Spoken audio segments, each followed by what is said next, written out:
Starship Troopers is a janky first-person shooter set in the universe of the Starship Troopers films. The game is developed by Strangelight Studios and published by Empire Interactive and was released in the year 2005. For you youngins out there, this game is based on a series of mediocre action films based off an old Robert Heinlein novel of the same name.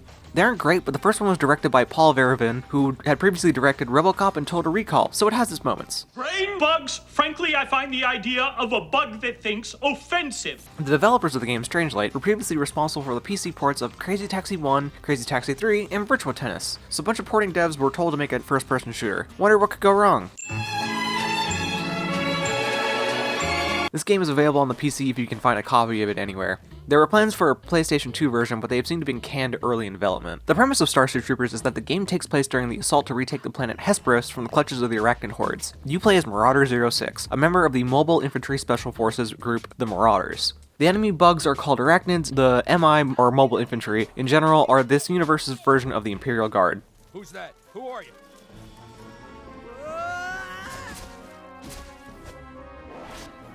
My own prior experiences with this game mostly consisted of playing 2 game demos that were and are still available somewhere on the internet. The demos were interesting back then, so I recently decided to play it for fun during quarantine.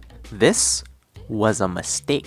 For you see, this game is not very fun for reasons that we will get into. What I'm trying to get across now at the beginning of the video is that this game is buggy in more than just premise. This video stands as a warning for those who want to attempt to play this game because I'm going to spoil the entire game from here on in because this game doesn't have a story worth mentioning. Now this game is ugly, even for its time. For context, Half-Life 2 and Halo 2 had just released the year prior and are objectively better looking games. Part of this is due to the fact that there are so many moving models on screen at one point. It seems sacrifices had to be made graphically despite some legitimately impressive tech. The graphical settings in-game are rather limited, but I was able to force some settings like FXAA and AF through the NVIDIA control panel. Hence, this is probably the best the game has or ever will look, and it's still kind of meh to bad. Character models and enemy models tend to suffer the most. Oh, and I had to play and record this game at 720p because that was the highest 16:9 resolution that didn't look like garbage. It wants to display really weird resolutions, most of them 4:3. While the game may not be visually appealing, it does sound quite good most of the time. The game takes some music from the movies and also has some original music that fits the Starship Troopers theme pretty well.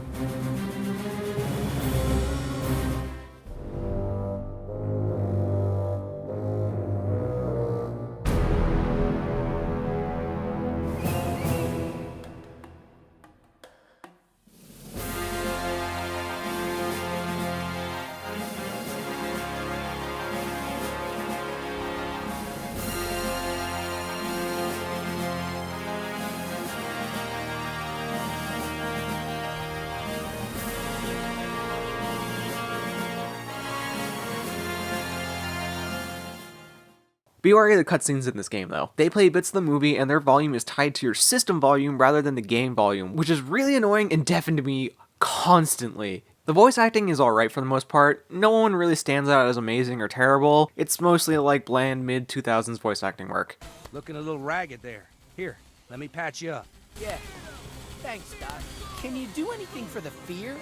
It's an ugly planet down there. The troopers on the ground are rattled. They need a figurehead to stiffen their resolve. Remind them what it means to be a Starship Trooper. Though Hauser is a douche and deserves to get eaten by bugs. Took your time. Now get to the control room and get that hangar open. The sound effects are pretty good for the most part, I found, but there is one really awful audio bug that I encountered throughout the game. Friendly gunfire seems to cause this crackling noise that kind of hurts my ears a bit. I played around with the audio quality and levels, but nothing I did seemed to fix the crackle. There were also a few problems where I knew the commander was supposed to be talking to me, giving me instructions, but the game was absolutely silent while the objectives updated. The game's structure consists of a bunch of missions thinly connected together by mission briefings, character dialogue, and a level select screen. During my first playthrough of this game, I chose the hard difficulty because I think I'm pretty decent at video games. That was a huge mistake. Take heed of my hubris, hard is very hard, and there is no way to switch difficulty after you've started. I figured this out about halfway through the game when I kept dying in the same room for about a half hour. For the purposes of this video, I played the game on normal and still suffered in parts. There's also no autosave for this game, despite having been released in 2005, you know, long after autosaves and checkpoints became a normal thing in video games. But it's fine, just quick save often and you'll be okay, until you forget and have to replay half a level because of your failure. If I can give this game any credit, it's that it can definitely set a scene at times. There are quite a few moments in this game that felt straight out of the movies. The only downside is that I'm eventually thrown back into the core gameplay loop.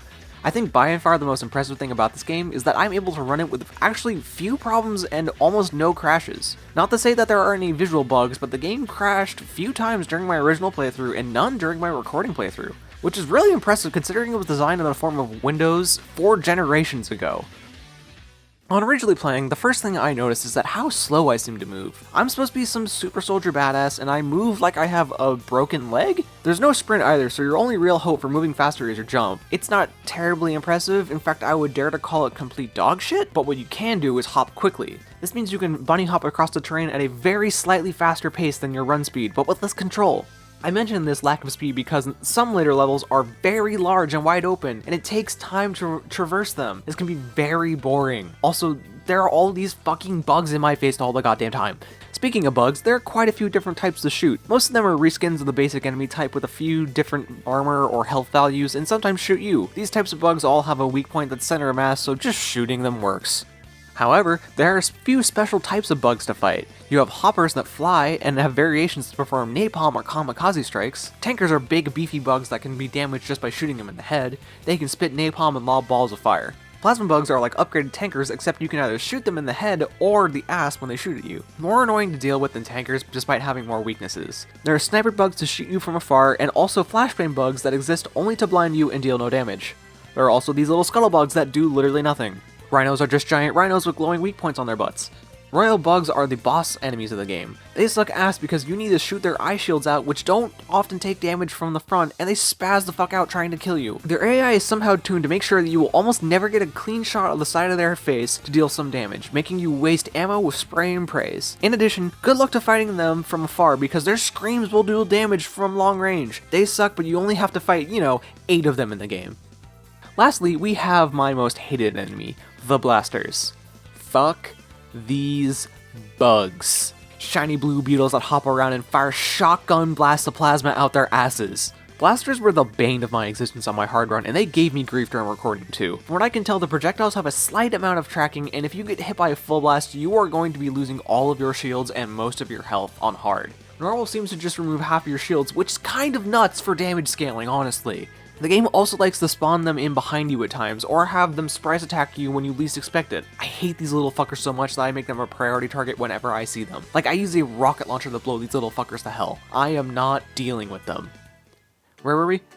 Oh yeah, bugs. The bug AI is actually kind of fascinating. Fun fact, when making this game, the developers decided it would be easier to create their own game engine to replicate the swarms of arachnids than use existing engines at the time. How it works is that each bug is given a single task, for example, walk from point A to point B, by a sort of overlord AI. The bugs will set out to complete their task unless they come close enough to you or you shoot them, at which point their AI is activated and they come to attack you. It was affixed by the devs to allow for so many enemies on the screen while keeping the CPU overhead low. It's actually fairly impressive because this game was able to run on a single core Pentium 4 and an NVIDIA FX 5600 while displaying all these 3D models at once. The devs named their creation the Strange Light War Machine, or Swarm. Nerds. While the technology is honestly impressive, the implementation leaves something to be desired, because enemies will often just stand around until they notice you, or you come close enough to them. This will then cause the bug to just beeline straight to you to attack, and their attack animation is to just get right in your face and flail about. Now this isn't so bad with a single enemy or two, but remember how they built this text to have so many enemies on the screen at once? That turns this into a nightmare because you find yourself penned in on all sides by bugs trying to get to your face to attack you. There are many times in this playthrough that I honestly could not tell what was happening on my screen. I just had to keep shooting to remove all the bugs on my screen, and the bugs all die and stick around, adding to the visual mayhem. I'd also like to highlight a huge problem with the friendly AI in the fact that I don't think it exists. All the MI boys seem to be scripted into place most of the time and have no sense of self-preservation. They will often just stand in the fire and burn to death. As a result, I treat them as walking ammo drops and human shields against the bug menace. Incoming! Where'd that come from? What the? And all in all, that's the core gameplay loop. You pretty much go from one place to another, shoot bug, solve problem, and leave to go fix something else. After about level 4, it becomes pretty boring, and there are 12 levels in the game. Level Lost Marauder is where I truly felt this game begin to fall apart in front of my eyes. It's a big underground complex where you have to go up and down entire copied rooms and hallways. The kicker is that at one point you come out to a landing pad where you can see your pilot if you look up. If my objective is down the hole right to the side of this landing pad, why the fuck wasn't I dropped off here? Like, this is just to pad out the length of a level. I could easily forgive this game if its guns and gunplay are at least interesting. It is a first-person shooter after all, but there is an unfortunate lack of weaponry in this game. You have the Marina Mark IV, which is a submachine gun that has a temperature bar instead of ammo. Absolutely devastating when fighting the normal weak bugs, but suffers when fighting anything from afar or armored. Every gun has a secondary fire, and the Mark IV has a grenade launcher that doesn't like to function most of the time. Overall a decent weapon, and I use it throughout the game. Next we have the Marauder Mark II, the classic MI rifle from the movies. The developers used this gun to pad the weapon roster as the Mark II has 4 variants, each having the same primary fire and ammo, but different secondaries. The primary fire is great for dealing with armored enemies. The first variant is a shotgun that eats up your primary ammo, so I don't recommend it. Instead, I would recommend the actual shotgun. While not the best at taking out armored targets, it is a great backup weapon to get yourself out of the swarm with its secondary. Spend 5 shells to unleash devastation onto those unfortunate to be in front of you. The second Mark II variant is another grenade launcher that eats up ammo for your first grenade launcher. I also don't recommend it. The third variant is a scoped rifle that lets you zoom in and does more damage for some reason when zoomed. It's great for dealing with annoying enemies from long range, so it has its uses. The last variant is also the best. The carbine's secondary fire is to shoot more bullets faster. I used it whenever I got it because there is nothing quite like shooting a tanker full of lead in less than 10 seconds.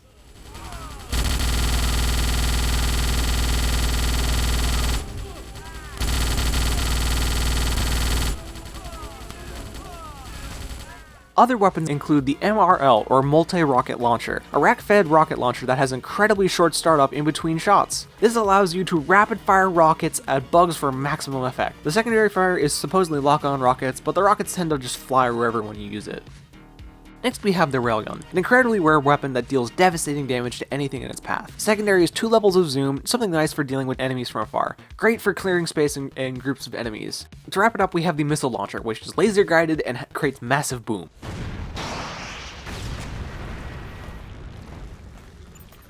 A crash I encountered on my first run, but not my second, was in regards to using the missile launcher. I think the effects it causes crash the game a few times. This weapon will clear a room, but will also kill you if you are not careful. So my advice, shoot at something far away from you when you use this weapon. To top off the weapons is the grenade. Kind of crap because there's a long timer, but neat because they count down as you activate them. And they sometimes speak German. Hallo, 4, 3, 2. On a last disappointing note, the weapon feedback for pretty much everything is not great in my opinion. I'm often left wondering if my bullets are actually dealing damage until the enemy dies right in front of me. The worst 2 levels of this game are perhaps Bait and Brain Bug. I'm slightly ashamed to admit it, but I needed cheats in order to beat these 2 levels. Boo me if you must, but look at this shit.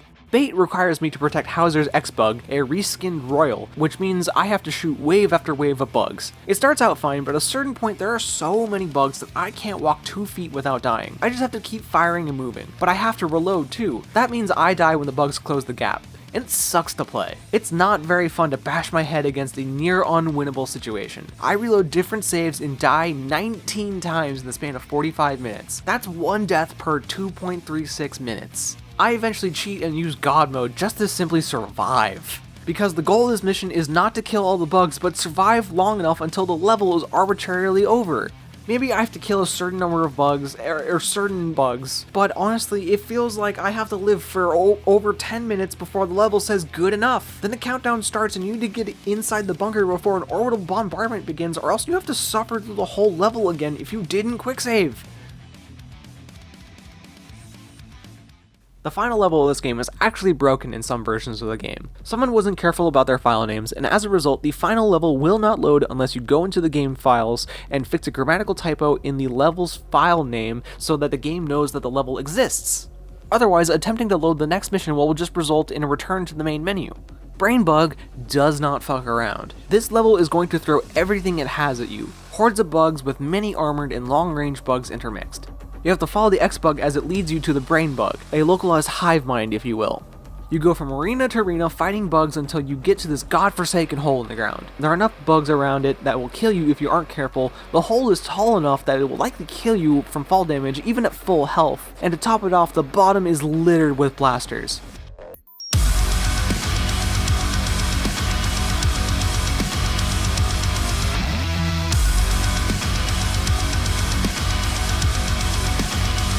Yeah, fuck that. That hole broke me on hard mode and made me turn it on god mode. You follow a tunnel in the hole to reach a giant cave where the brain bug is hiding. You then slaughter all the bugs inside, true royals, and the X-Bug, who is a stronger reskin of the royal bugs with an extra step to kill. You have to remove its eyes, then shoot the glowy part on its underside. It's like on death 3 of the X-Bug after maybe 8 deaths to the prior royals that I just give up and turn on god mode. I had started giving myself ammo with Royal 2 anyway.